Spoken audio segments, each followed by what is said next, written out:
ya. Nah itu yang harus kita upgrade, sehingga kalau misalkan nih, kalau ternyata internasional kan minimal kerja bisa bahasa Inggris. Welcome to Pramuka Island, my name is Satima, my business is food and beverage. Yes Bu, nah itu ya. Buat anak-anak berbarengan dengan nanti pembangunan.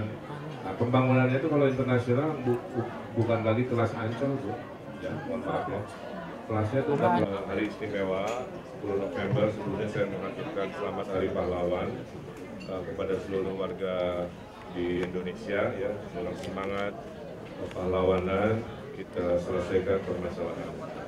Nah salah satunya saya berkesempatan hadir tentang netizen naik perahu tradisional sudah saya lakukan. Saya juga lesehan ya, ada plus minusnya, tentu kita harus naik kelas lah ya. Makin kesini hidup harus makin modern. Hidup nomor 1. Nanti kita lakukan perbaikan. Nah, dari perjalanan di beberapa pulau, saya mendapati curhatan dari banyak warga. Yang utama adalah masalah transportasi, yang jumlah armadanya sedikit, ya. Kemudian ketidaknyamanan mengangkut logistik atau barang, sehingga salah satu solusinya yang biasa armadanya diurus oleh Dishub, nanti diurusnya oleh Transjakarta. Jadi Transjakarta itu nanti tidak hanya armada bis di aspal, tapi Transjakarta juga punya armada perahu di laut. Ya. Kalau itu dilakukan, akan lebih gesit, lebih cepat, lebih luar biasa. Soalnya kalau dikelolanya oleh instansi pemerintahan, kadang-kadang anggaran nggak cukup, nunggu tahun depan, sementara warga kan hari-hari tidak bisa menunggu ya, itu salah satu solusinya. Kemudian BBM harganya ternyata beda, karena jaraknya kan cuma sejam dari Jakarta, Papua aja bisa satu harga, apalagi Kepulauan Seribu. Nah itu nanti kita akan lobby Pertamina untuk mensatu hargakan harga di daratan dengan di kepulauan, atau dengan konsep juga dan SPBU terapung juga dilakukan PBU sebenarnya mini atau ada istilahnya Pertamini kalau dari Pertamina ya di pulau-pulau, sehingga tidak harus beli BBM dengan jauh-jauh ya, sehingga mahalan cukup di pulau masing-masing, tapi dengan fasilitas yang kecil. Kemudian lapangan pekerjaan menjadi curhatan warga, makanya konsep wisatanya nggak boleh kelas nasional lagi, harus internasional karena potensinya memungkinkan. Dan saya sudah ketemu beberapa investor internasional menyatakan asal dikasih status kawasan ekonomi khusus, sehingga kemudahan perizinan, kemudahan pajak akan membuat mereka investasi besar-besar ke sini. Karena marketnya kan ada 100 sampai 150 triliun uang orang Jakarta keluar setiap tahun, karena nggak ada pilihan berakhir pekan yang berkelas lah ya, ala-ala Bali dan internasional.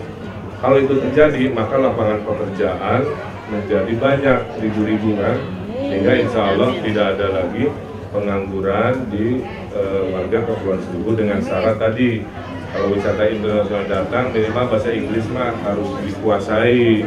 Kalau itu kebutuhan ya kita bikin sekolah les bahasa Inggris ya. Makanya orang Bali kan jago semua bahasa Inggris ya, karena memang sudah terbiasa melalui. Nah itu yang naik kelas yang kita lakukan.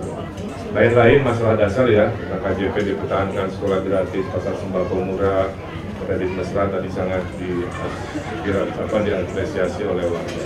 Saya kira itu ya, jadi warga Kepulauan Seribu harus sama setara pelayanan, kebahagiaan, kegembiraannya dengan warga Jakarta yang di daratan itu. Saya kira itu.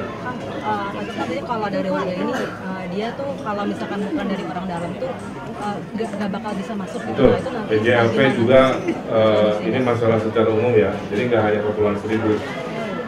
Langkah pertama yang saya lakukan urusan rekrutmen itu saya mengaudit, ya, mengaudit, akan menerima testimoni. Kalau betul masih ada praktek-praktek orang dalam gitu ya, yang membuat warga yang berhak menjadi kesusahan, pasti saya sikat, saya bereskan, saya tertibkan. Karena hidup itu harus taat aturan dan hidup itu harus adil. Kalau melanggar hukum dan akhirnya tidak adil, nah menurut saya kita bukan di arah pembangunan yang benar. Jadi saya akan perbaiki praktek-praktek yang saya dengar curhatannya, sehingga padahal dibutuhkan kan banyak di sini ya, dengan pulau yang sekian. Oke. Oke. Pak, soal TPU dan tadi di 2 pulau sebelumnya di Pulau Panggang dan Kelapa itu kan sangat ramai ya Kang. Bahkan kata warga itu lebih ramai kampanyenya dari paslon sebelah. Mungkin akan yakin meraup sebagian besar suara di Kepulauan Seribu kan akan menang di Kepulauan Seribu. Yang di belakang. Ini saya hanya bisa menjawab secara visual ya. Kalau secara visual kan teman-teman dia lihat sendiri, saya jalan aja susah. Ada ibu cinta masih dicolek-colek. Antusiasmenya luar biasa. Mudah-mudahan ini ya tanda-tanda, dan gak hanya di Kepulauan Seribu kan suka ngikutin kan. Antusiasmenya luar biasa. Mudah-mudahan maksud saya antusiasmenya ini juga mewujud pada semangatnya warga mencoblos pasangan Ridho nomor 1 gitu kan, sehingga akhirnya Ridho bisa menang satu putaran, dan akhirnya janji-janji komitmen yang disampaikan bisa kita wujudkan tanpa banyak belajar, tanpa banyak adaptasi karena datang dari pengalaman. Itulah semangat. Tapi saya lupa, saya di sini juga ingin mengucapkan selamat hari jadi Kabupaten Kepulauan Seribu yang ke-23 ya. Mudah-mudahan selalu sukses dan menjadi naik kelas di zaman pasangan Ridho memimpin Jakarta. Pak, soal air bersih tadi bagaimana Pak ya? Penjelasan sama TPU Pak. Saya kira teknologi desalinasi bisa kita lakukan ya. Karena sekarang mengubah air asin ke air tawar itu makin murah teknologinya. Kalau lihat kita kapal-kapal pesiar, itu sumber airnya rata-rata mereka ada teknologi tapi kecil ya, sesuai kapalnya. Ngambil air dari laut, oleh teknologi, akhirnya menjadi air tawar. Nah, saya akan hitung dulu di tiap pulau ini kebutuhan air bersihnya berapa per penduduknya kan. Dan nanti saya carikan teknologi desalinasinya semurah-murahnya secepat-cepatnya. Terima kasih, sampai TPU, Pak? berjumpa lagi di lain kesempatan. TPU Pak enggak Pak? Yang soal TPU Oh, tadi. TPU ya, nanti curhatannya karena saya baru dengar, dan mereka juga ada solusi sendiri di Pulau Panjang kalau nggak salah ya. Pulau yang milik Pemprov, tapi penggunaannya belum banyak. Jangan membazirkan sebuah aset kan. Nah, nanti kita kombinasi pulau apapun, aset pemerintah apapun harus punya manfaat seluas-luasnya. Salah satunya kebutuhan tempat untuk pemakaman umum yang dibutuhkan. Ada bantuan buat nelayan ya kan? Ada, sama tadi Alat mancingnya mereka. sama itu mah gampang ya. Yang sifatnya bantuan-bantuan sekali jalan itu juga akan dilakukan. Pokoknya begini, saya sampaikan di ibu tadi juga.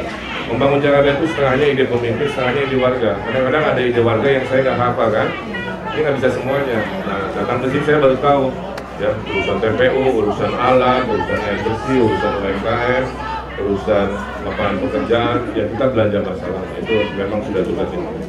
Terima kasih. Terima kasih.